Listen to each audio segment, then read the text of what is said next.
La parole est à Monsieur Emmanuel Morel pour le groupe GDR. Merci Madame la Présidente.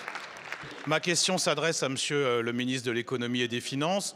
Au sommet mondial sur l'intelligence artificielle, le président de la République a fait un certain nombre d'annonces importantes dont nous aurions aimé, nous parlementaires, débattre ici compte tenu de l'importance du sujet.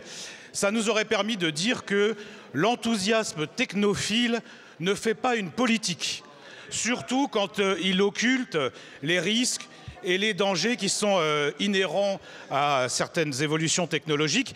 Cela nous aurait permis de dire aussi que l'ampleur des investissements étrangers pose clairement la question de notre souveraineté numérique.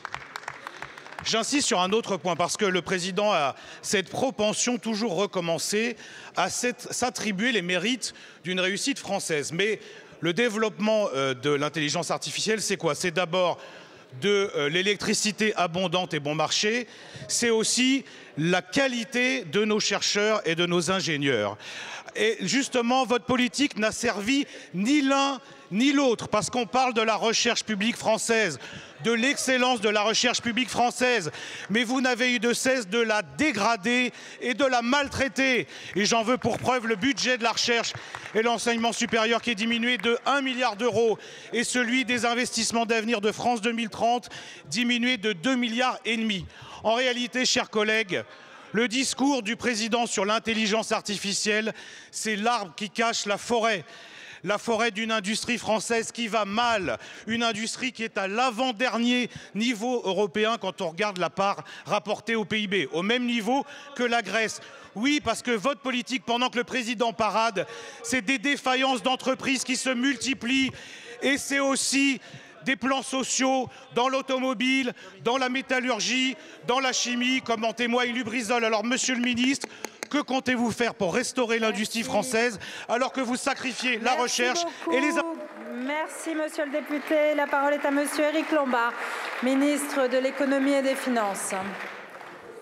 Madame la Présidente, Mesdames et Messieurs les députés, Monsieur le député Emmanuel Morel, je partage votre préoccupation, mais pas votre pessimisme.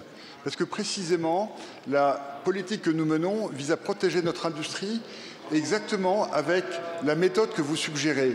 D'abord, et je me tourne vers mon collègue Philippe Baptiste, en protégeant le budget de nos universités et de notre recherche. Je veux rappeler que le budget des universités est augmenté de 300 millions d'euros. Je veux rappeler que nous avons protégé le crédit impôt recherche.